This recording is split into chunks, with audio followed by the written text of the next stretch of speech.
तुम अपनी रीतियों से जिन्हें तुमने ठहराया है, परमेश्वर ने नहीं ठहराया बल्कि जिन्हें तुमने ठहराया है, परमेश्वर का वचन टाल देते हो।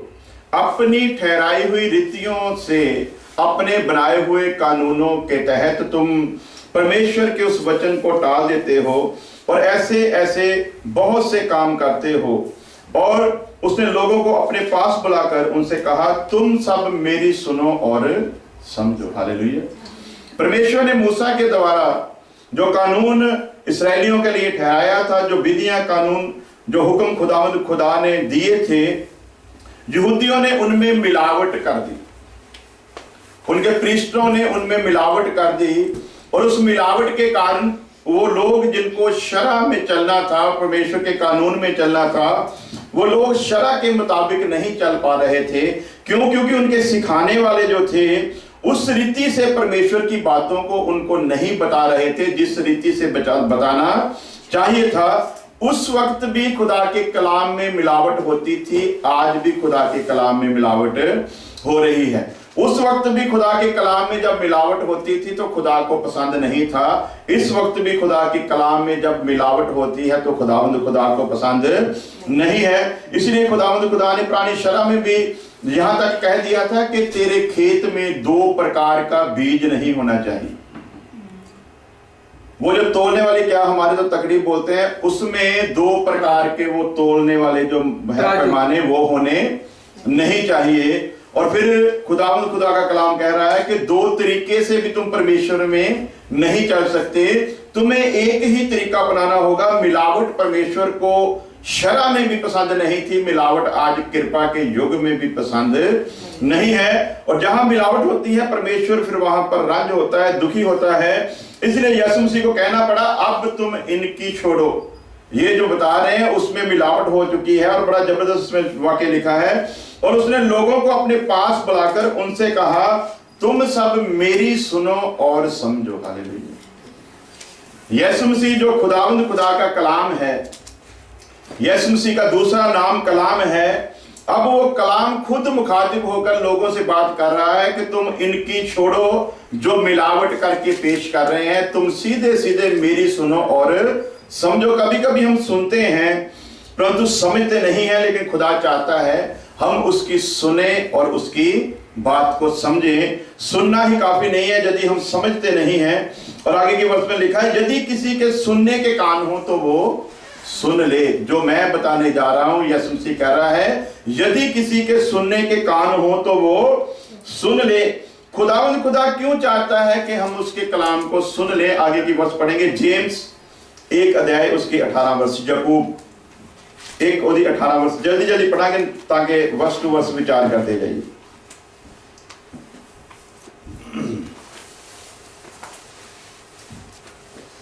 न्यू टेस्टमेंट, हाँ जी बिल्कुल जी, बाइबल की आखिरी किताबां दे विचों इब्रानियों तो बाद की किताब याकूब।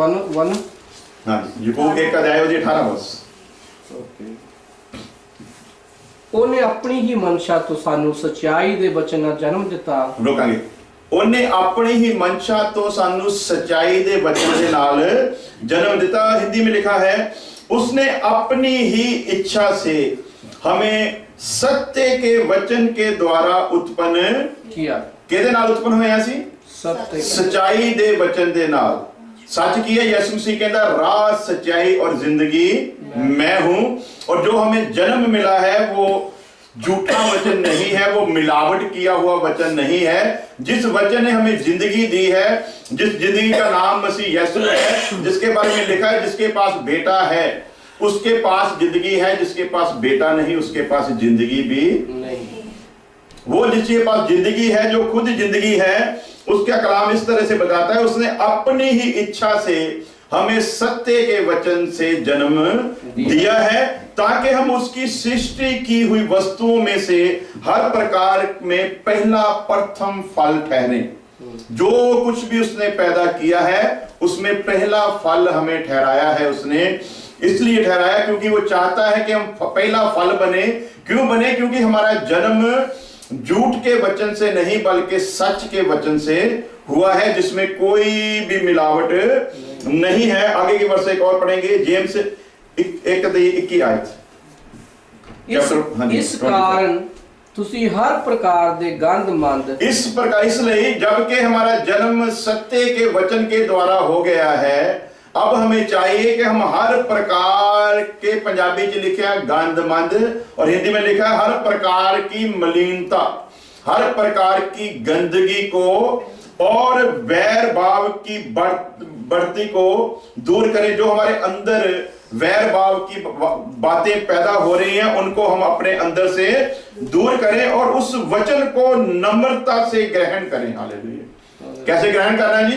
बिल्कुल नम्रता से उसे ग्रहण करना है, अपने अंदर से उन सारी बातों को निकालना। क्यों निकालना? क्योंकि लिखा कि तुम्हारा जो जन्म हुआ है, नया जन्म जिसे हम कहते हैं कि मसीह में आने पर इंसान का नया जन्म होता है, वो जन्म झूठ की बुनियाद के ऊपर नहीं रखा गया बल्कि सत्य की नींव पर डाला गया है। इसलिए पौलुस भी जोर देकर कहता है, मैंने एक अच्छे राज मिस्त्री की तरह, एक अच्छे कारीगर की तरह नींव रख दी है और उस नींव का नाम यीशु मसीह है। हालेलुया। अब नींव भी सही रख दी गई है, रखने वाले ने रख भी सच्चाई से दी है, परंतु अब वो आगे सावधान करता है, अब जिसने इसके ऊपर और रजा लगाना है और जो क्या बोलते हैं लेयर लगानी है, वो सोच समझ कर लगाए कि किस रीति से लगानी है, क्योंकि मैंने जो नींव रखी है उसमें किसी प्रकार की कोई भी मिलावट नहीं है। जो कुछ है जिस तरह से है मैंने उसी तरह से रखी है। इसलिए अब जिसने इसको बढ़ाना है वो भी थोड़ा ध्यान से बढ़ाए, क्योंकि जैसे रखी गई है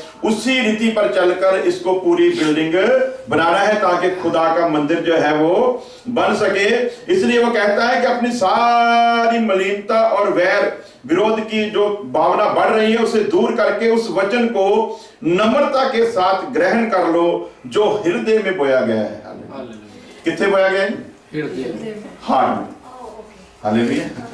जो हृदय में, जो मन में, जो दिल में बोया गया है। लेकिन आज अफसोस जो है वो ये है कि खुदा का कलाम तो बोया जाता है, ना तो बोने वाले को पता है कि कहां बोया गया है और ना जिसके अंदर बोया गया है उसको पता है। तो वो जो कलाम है वो हृदय में नहीं आता, यहां पर आकर बैठ जाता है। हालेलुया।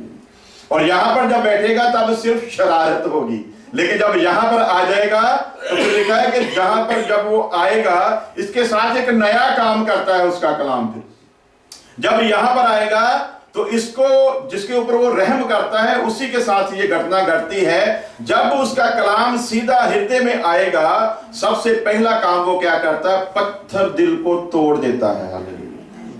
क्या करता है उसका कलाम? लिखा उसका कलाम हथौड़े की मानिंद है, और हथौड़ा जो है वो तोड़ देता है किसी भी चीज को। तो सबसे पहले क्या होता है? जब सच्चाई का कलाम पाकरू लेकर हमारे दिल में आता है, दिल यीशु मसीह को मानने से पहले सख्त होता है पत्थर की तरह। जब पाकरू कलाम लेकर आता है सबसे पहले हमारे दिल को वो तोड़ देता है, और जब दिल टूट जाता है फिर आगे क्या होता है? लिखा कि यदि तेरे अंदर पत्थर का दिल भी है तो मैं उसे निकाल फेंकूंगा। हालेलुया। और उसके अंदर मांस का दिल भरूंगा ताकि वो मेरी इस सच्चाई की बातों को समझ सके और उन्हें पूरा कर सके। कभी कभी समझते हैं पर उसे पूरा, क्यों भाई प्रभु जी? बिल्कुल सहमत हो। समझते हैं कभी कभी पर उसे पूरा नहीं कर पाते। परंतु खुदा का कलाम, जब सत्य का कलाम हमारे दिल में आ जाएगा तब हमने उसे सुनना भी है, समझना भी है और उसे पूरा भी करना है। हालेलुया। इसलिए यीशु मसीह ने ऊपर के वर्षों में हमने पढ़ा, उसने कहा मेरी सुनो और समझो। हालेलुया। जिसने सुन भी लिया, समझ भी गया, अब उसके लिए जरूरी है जब सुन लिया, समझ लिया, अब उसे अपने जीवन में पूरा करना है। यदि पूरा नहीं करते तो याकूब फिर अपनी पत्री में लिखता है, यदि तुम सिर्फ सुनते हो तो तुम किसी भी काम के नहीं,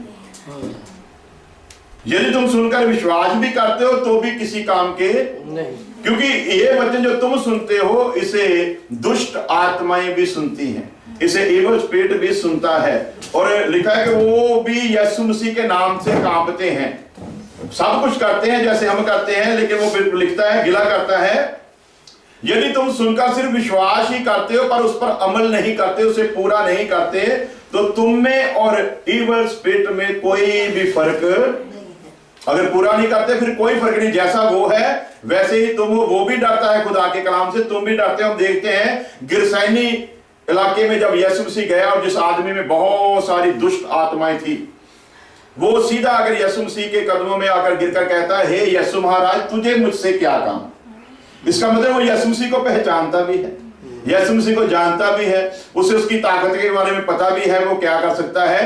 एक सुनने वाला उसी दुष्ट आत्मे की तरह है जो सुनता है, समझ भी जाता है कि जो कहा गया है, परंतु उस पर चलता।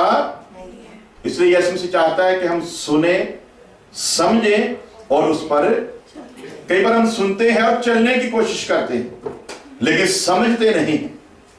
सुन लिया और चलना शुरू कर दिया, परंतु यदि समझ नहीं रखते तो फिर चलना भी बेकार हो जाएगा और सुनना भी बेकार हो जाएगा। जबकि तीनों चीजों को साथ में लेकर चलेंगे तो हर चीज जो है वो एक दूसरे की सपोर्ट करती जाएगी, एक दूसरे की मदद करती जाएगी। तो इसलिए कि जो बीज तुम्हारे हृदय में बीजा गया है, तुम्हारे दिल में बीजा गया है, और जो तुम्हारे प्राणों का उद्धार कर सकता है। हालेलुया। इंग्लिश में पढ़ देंगे थोड़ा जल्दी जल्दी इस वर्ष को, वो तो लिखा हुआ है। हाँ जी, जेम्स चैप्टर 1 21 वर्स।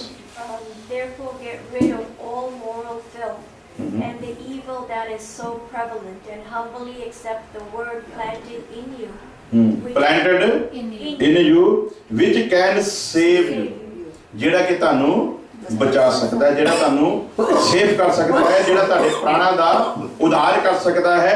उस वचन को के पास हम आए हैं, उस वचन के जो हमें सेव कर सकता है। हालेलुया। और आगे वर्ष पढ़ेंगे और इसको निखारती है। जेम्स 22 से लेकर 26 तक एक एक शब्द पर गौर करेंगे। हालेलुया। तुसी भी सारा तो हिंदी दी बाइबल ले लिया करो, थोड़ा फिर ਸਪੋਰਟ ਹੋ ਜੂ। ਠੀਕ। ਪਰ ਬਚਨ ਉੱਤੇ ਅਮਲ ਕਰਨ ਵਾਲੇ ਹੋਵੋ ਅਤੇ ਆਪਣੇ ਆਪ ਨੂੰ ਧੋਖਾ ਦੇ ਕੇ ਨਿਰੇ ਸੁਣਨ वाले ही ना होवो। हालेलुया। रुकेंगे। परंतु वचन पर चलने वाले बनो। हालेलुया। जिस कलाम को हम सुन रहे हैं, जिसके बारे में यीशु मसीह कहता है इनकी तुम छोड़ो, अभी डायरेक्ट तुम मेरी सुनो और समझो, और फिर कहता है कि यदि सुनने के कान हैं तो फिर सुन लो। और क्या कह रहा है खुदा का कलाम पाक रूह के वसीले से, होली स्पिरिट के, परंतु वचन पर चलने वाले बनो और केवल सुनने वाले ही नहीं जो अपने आप को धोखा देते हैं। हालेलुया। तो आज हमारा सिस्टम भी दूसरे मजहबों की तरह यही हो चुका है कि संडे है, चर्च में जाना है, वहां पर 2 घंटे हमने करने हैं, बिताने हैं और फिर घर पे आ जाना है। वहां जो सुनाया गया वो सुनाए ना सुनाए, क्या सुनाया गया इससे किसी को कोई फर्क नहीं है। सिर्फ एक फॉर्मेलिटी पूरी करनी है ताकि खादम जो प्रीस्ट है वो नाराज ना हो जाए। लेकिन खुदा का कलाम क्या कहता है, ऐसे सिर्फ सुनने वाले इंसान के लिए, परंतु वचन पर चलने वाले बनो और केवल सुनने वाले ही नहीं जो अपने आप को धोखा, जो सिर्फ सुन लेता है चलता नहीं है, वो अपने आप परमेश्वर को धोखा नहीं देता। किसको धोखा देता है? अपने आप को। परमेश्वर को धोखा नहीं देता, वो खुद अपने आप को धोखा देता है। और आगे फिर क्या लिखा है, क्योंकि जो कोई वचन को सुनने वाला हो और उस पर चलने वाला ना हो, वह उस मनुष्य के समान है जो अपना स्वाभाविक रूप शीशे में, दर्पण में, आईने में देखकर भूल जाता है। सिर्फ सुनने वाले के लिए क्या कहा गया है, उसका हशर, उसकी हालत ऐसी है कि जैसे हम आईने को देखते हैं, शीशे में अपने चेहरे को देखते हैं मिरर में, और जैसे ही शीशा पीछे किया हम भूल जाते हैं कि चेहरा कैसा था, फिर उसको देखने के लिए आईना सामने करते हैं। तो आज हमारे हशर भी ऐसा ही है। हम संडे को चर्च में जाते हैं, खादम आईना दिखाता है, हम उस आईने में अपनी शक्ल को देखते हैं, जैसे वो आईना दूर करता है हमें भूल जाता है कि हमारी शक्ल जो है वो कैसी थी, हमारा रूप जो था वो कैसा था। तो पौलुस कहता है जो सुनने वाला है उसकी इस किस्म की दशा है, जैसे दर्शन देखकर तुम अपना चेहरा देखकर भूल जाते हो, उसी प्रकार जो सुनने वाला है परंतु उस पर चलता नहीं, उसकी हालत भी कुछ इसी प्रकार की है, इसलिए कि वह अपने आप को देखकर चला जाता है और तुरंत भूल जाता है कि मैं कैसा था। ये सुनने वाले की हालत जो है वो बताइए। पर जो व्यक्ति स्वतंत्रता की सिद्ध व्यवस्था पर ध्यान देता है, आजादी की, हालेलुया, स्वतंत्रता मीन आजादी, फ्रीडम, आजादी की, स्वतंत्रता की सिद्ध व्यवस्था पर, कि कौन सी व्यवस्था जी? अधूरी के पूरी? पूरी। सारे बोलो, केड़ी व्यवस्था? पूरी। Hallelujah. And after looking at himself goes away and immediately forget what he look like, and but whoever looks intently into the perfect law, कौन सा जी? क्या लफ्ज सिद्ध के लिए क्या लफ्ज इस्तेमाल किया गया? Perfect law. परंतु जो व्यक्ति स्वतंत्रता की सिद्ध व्यवस्था पर ध्यान करता रहता है, करता नहीं करता, कॉन्टिन्यू। हालेलुया। तो हम लोग क्या करते हैं? जब सुना थोड़े से भावुक होते हैं, जब सुना थोड़े से इमोशनल होते हैं, जब सुना थोड़ी सी आराधना करते हैं, जब सुना थोड़ी सी तारीफ करते हैं, जब सुना थोड़ी सी परमेश्वर को धन्यवाद दे देते हैं, बस इतना ही काम करते हैं। जैसे ही दरवाजे के बाहर जाएंगे सब कुछ फिर कला हालेलुया रहेगा, बाकी सारा कुछ ही जानता रहेगा। क्योंकि ये कॉमन वर्ड है इसलिए सभी को याद रहता। तो क्या लिखा है? परंतु जो व्यक्ति स्वतंत्रता की सिद्ध व्यवस्था पर ध्यान करता रहता है वह अपने काम में इसलिए आशीष पाएगा कि सुनकर नहीं पर वैसा ही काम भी करता है। Hallelujah, praise the Lord, praise the Lord. सबसे पहले इसमें जो खास बात है, सिद्ध व्यवस्था पर ध्यान करता है, जो परफेक्ट लॉ है, जो परफेक्ट कानून है। परफेक्ट कानून सिर्फ परमेश्वर का दिया हुआ ही कानून है, उसी के अनुसार चला। इसलिए यीशु मसीह ने ऊपर जब हमने वर्ष पढ़ी तो वहां पर लिखा है, अब तुम इनकी छोड़ो, क्योंकि जो ये बता रहे हैं वो परफेक्ट नहीं है, परंतु मैं जो तुम्हें बताऊंगा वो बिल्कुल परफेक्ट होगा और तुम्हें उस पर फिर चलना है। यदि सुनने के कान हैं तो सुन लो। तो यहां पर लिखा है कि सिद्ध व्यवस्था पर ध्यान करता है, असिद्ध पर नहीं, अधूरी पर नहीं, परफेक्ट व्यवस्था पर ध्यान देना है, परफेक्ट लॉ पर ध्यान देना है। और यदि कोई अपने आप को भक्त समझे और अपनी जीभ पर लगाम ना दे पर अपने हृदय को धोखा देता है तो उस व्यक्ति, उसकी भक्ति जो है वो व्यर्थ है। हालेलुया। सुनता भी है, सब कुछ चलता भी है, अपने आप को भक्त भी समझता है, परंतु अपनी जीभ पर लगाम नहीं देता। जीभ पर लगाम देने का अर्थ यहां पर यही है कि जैसा परमेश्वर ने कहा है उसी मुताबिक बताना है, जैसा संदेश भेजा है उसी मुताबिक संदेश देना है। और लिखा है बाइबल में, हमारे संदेश की किसने कदर की? Praise the Lord. संदेश सही हो, कोई कदर करे या ना करे, इससे कोई लेना देना नहीं, परंतु संदेश जैसा आया हो उसे बिगाड़ कर पेश कर दिया जाए तो फिर वो संदेश जो है वो संदेश नहीं रहता। इसलिए खुदा को मिलावट में अच्छा नहीं लगता कि उसके कलाम में किसी भी कीमत की किस्म की कोई मिलावट की जाए। मैंने बहुत दफा एक उदाहरण देता हूं, संदेश जो है वो बिगड़ जाता है। हालेलुया। तो संदेश इसी तरह बिगड़ जाता है। मैंने कई बार बताया कि हमारे जो बड़े भाई हैरी, पास्टर हैरी मसीह, आप जानते हैं उनको, उनके बेटे का बर्थडे था और उनके ससुराल से कुछ लोग आए हुए थे, लड़के जो कलीसिया चर्च से संबंधित थे। उनको हम लोगों ने संदेश दिया कि आप लोग उनको बोल देना कि आज शाम को बच्चे का बर्थडे मना रहे हैं, इसलिए आप लोग जरूर आना।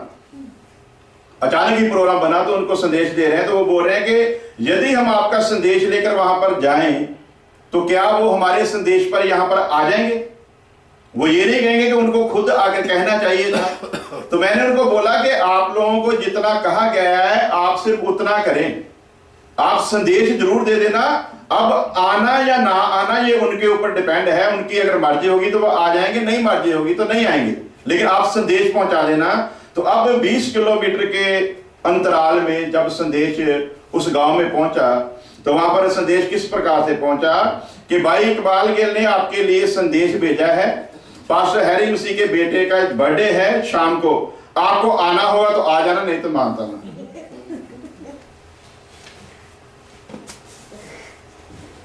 आना होगा तो आ जाना, नहीं तो मत आना।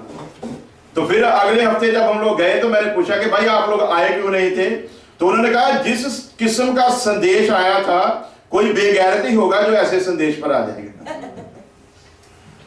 कोई बेवकूफ होगा जो ऐसे संदेश पर आएगा। मतलब क्या है, खुदावंद खुदा का संदेश जिस तरीके से है, बिना मिलावट के, जैसे उसने कहा है उसी मुताबिक देना है। जहां जहां जिस मुताबिक खुदा ने कहा उसी मुताबिक जब उसका संदेश उसी तरीके से दिया गया तो वहां पर खुदावंद खुदा ने काम किया।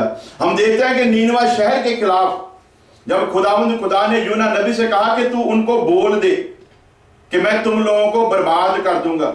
पहले तो वो नबी वहां पर जाने के लिए तैयार नहीं था, क्योंकि अच्छा अच्छा संदेश लेकर तो सभी जाने के लिए तैयार हैं। जहां पर मार पड़ने का काम हो वहां पर कोई नहीं जाता। उसको डर था कि लोग मानेंगे तो नहीं, हो सकता है मुझे भी पीटेंगे, इसलिए छोड़ो। वो उस संदेश के वहां पर ले जाने की बजाय वो किसी दूसरी तरफ भाग निकला। परमेश्वर को बुरा लगा। उस आदमी के मन में यह था कि मैं नहीं भी जाऊंगा, खुदावंद खुदा किसी और को भेज देगा। लेकिन खुदावंद खुदा ने जो काम जिस इंसान से लेना है वो काम उसी से लेगा। वो चाहे जितने भी भाग जाए वो उसे पकड़ कर ले आएगा। इसलिए दाऊद लिखता है कि मैं कहां भागूं तुम्हारी हजूरी से, यदि मैं आकाश पर चढ़ जाऊं वहां भी तू मुझे देखता है, यदि मैं पताल की गहराइयों में भी चला जाऊं तो भी तेरी आंखें मुझ पर लगी रहती है। मैं तेरी आंखों से कहीं भी छुप कर रह नहीं सकता। तो उस इंसान को जब संदेश दिया गया तो वो परमेश्वर की बात को टालते हुए किसी दूसरी तरफ चला गया। परमेश्वर ने उस समुद्र में जहां वो सफर कर रहा था उस जहाज को डुबोने की कोशिश की। तब लोगों को पता चला कि कोई ऐसा इंसान है जो परमेश्वर जिसको पसंद नहीं करता। उन्होंने जब पर्चियां डाली तो पर्ची उसके नाम की निकली, फिर उसको उठाकर पानी में फेंक दिया गया। लिखा खुदावंद खुदा ने एक मछली ठहराई थी जो उसे अपने पेट में ले गई और उसे लेकर उसने उसी जगह पर जाकर उसे अपने मुंह से बाहर निकाला जहां पर परमेश्वर उसे ले जाना चाहता था। अब वहां पर जैसा संदेश परमेश्वर का था उसने उसी तरह से बता दिया कि ऐ नीनवा शहर के लोगों, परमेश्वर ने तुम्हारे लिए संदेश भेजा है कि मैं तुम लोगों को इस वक्त पर इस समय पर बर्बाद कर दूंगा। जैसा संदेश दिया गया वैसा संदेश देकर वो उस गांव की हद से दूर जाकर बैठ गया, इसलिए देखने को कि परमेश्वर देखते हैं इस शहर को किस तरीके से बर्बाद करता है। वो वहां पर बैठा वेट कर रहा है, लेकिन परमेश्वर ने उसको बर्बाद किया नहीं। क्यों नहीं किया? जिन लोगों ने उस संदेश को सुना उन लोगों ने संदेश को मान लिया कि सर्वशक्तिमान परमेश्वर ऐसा कर सकता है। राजा से लेकर बादशाह से लेकर किंग से लेकर एक आम आदमी तक सभी लोग जमीन पर बैठ गए और परमेश्वर के आगे दुहाई दी कि हमें एक मौका दे कि हम तेरे बीच चल सकें। तेरे संदेश को हमने मान लिया है, हम मानते हैं कि तू हमारे साथ ऐसा कर सकता है। अब जो समय खुदावंद खुदा ने ठहराया था उस समय पर खुदा ने उस शहर को बर्बाद नहीं किया, क्योंकि उन्होंने बेनती की और खुदावंद खुदा ने उस बेनती को सुन लिया, उनकी रिक्वेस्ट को मान लिया, उनकी दुआ को, उनकी प्रेयर को खुदावंद खुदा ने मान लिया।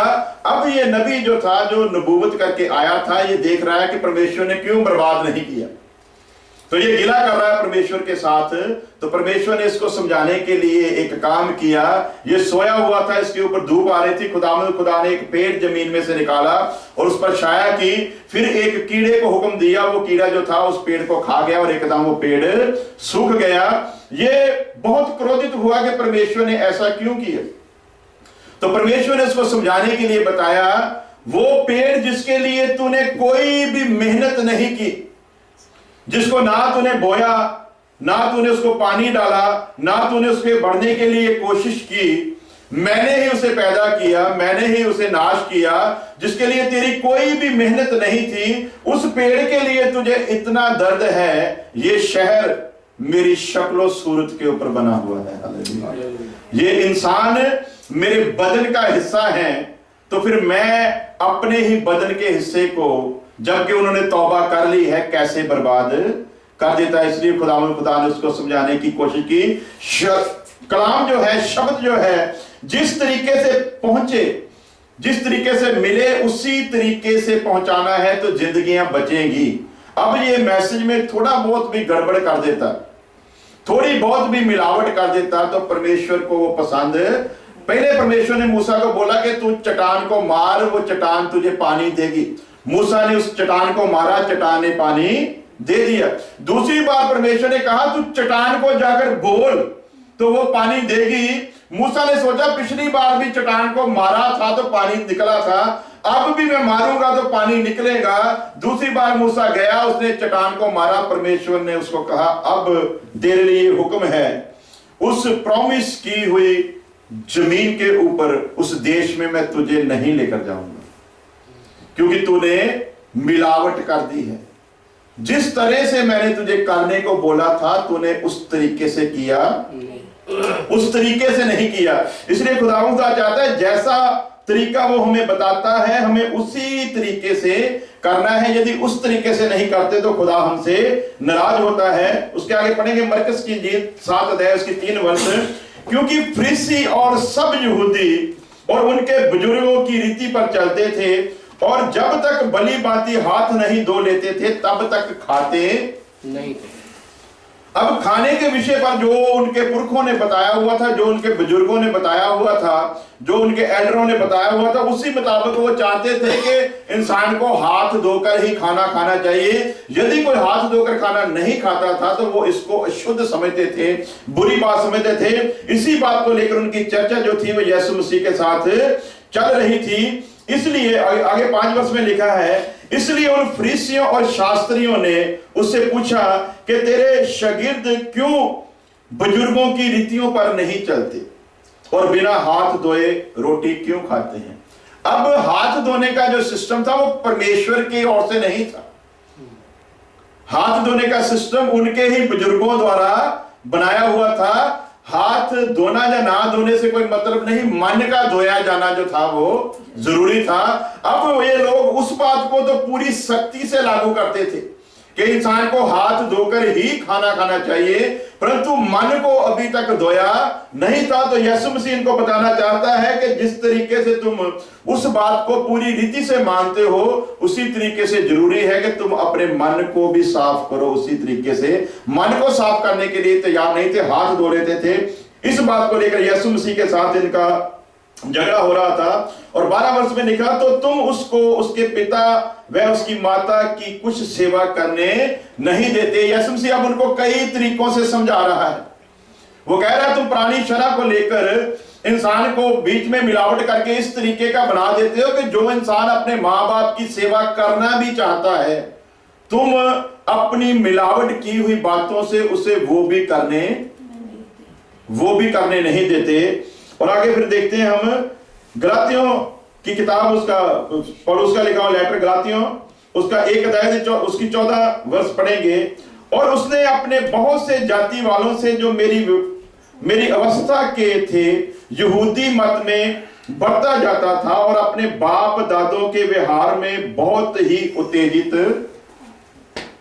हालेलुया। अब पौलुस अपने बारे में बता रहा है और अपने बहुत से जाति वालों से जो मेरी अवस्था के थे यहूदी मत में बढ़ता जाता था और अपने बाप दादाओं के व्यवहारों में बहुत उत्तेजित, यानी कि जो बाप दादाओं ने बताई हुई ये बातें थी उनमें तो बहुत गैरत रखते थे, उनमें बहुत इनको अनख थी कि कहेंगे जील, उसके बारे में तो बहुत ये लोग सख्ताई से लागू करते थे। लेकिन जो परमेश्वर ने जिस तरीके से रहने को बताया था उस तरीके के अनुसार जीवन में कोई भी काम नहीं था। तो पौलुस इनको और आगाह कर रहा है। और मरकस 7:9 में लिखा है, और उसने उनसे कहा तुम अपनी रीतियों को मानने के लिए परमेश्वर की आज्ञा कैसी है अच्छी तरह से टाल देते हो।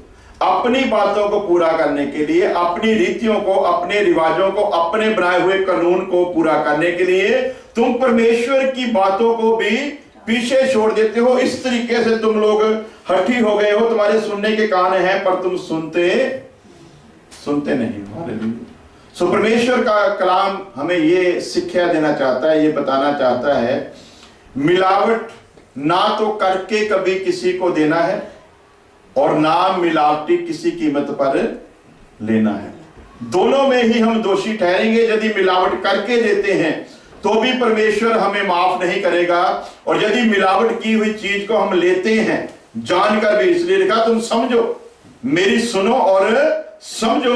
यदि हम सुनते भी हैं, समझते भी हैं, इसके बावजूद भी यदि हम मिलावट किया हुआ लेते हैं तो परमेश्वर हम पर भी क्रोधवान होगा, क्योंकि वो कहता है कि तुम मेरी सुनो और समझो। अपनी आंखों को बंद करें, सिरों को झुकाएं। खुदा तेरी तारीफ, तेरा शुक्र करते हैं तेरे आज के कलाम के लिए खुदावंद, तेरी अच्छी बातों के लिए, तेरे लोगों के लिए तेरा धन्यवाद करते हैं खुदावंद। तेरे लोगों के जीवन में जो तेरे कलाम का बीज बोया गया खुदावंद, आने वाले समय में फल लाए खुदावंद। हर एक जिंदगी पर तेरा फजल बना रहे खुदावंद। जो भी तेरी हजूरी में अपनी किसी भी किस्म की कोई ख्वाहिश जो तेरी नजर में खुदावंद अच्छी है लेकर आया है, तू उसे पूरा कर खुदावंद। यदि किसी जीवन में किसी किस्म की कोई घटी है तो मसीह यीशु के नाम में उसे पूरी कर खुदावंद। यदि कोई परेशानी है, कोई बीमारी है खुदावंद जो तेरे लोगों को सता रही है, तो अपने बड़े फजल से खुदावंद अपने शेदे हुए हाथ से छू एक एक जिंदगी को, और हर किस्म की बला से, हर किस्म की बीमारी से तो अपने लोगों को अपने बड़े रहम से चंगा कर। हमारी दुआ को सुन ले मसीह यीशु के नाम में, आमीन। अब हमारे खुदावंद यीशु मसीह का फजल, खुदा बाप की मोहब्बत और पाक रूह की संगत अब से लेकर हमेशा तक उसके तमाम लोगों के साथ होती रहे, आमीन। हालेलुया। खुदा का अनुसार आशीष देवे।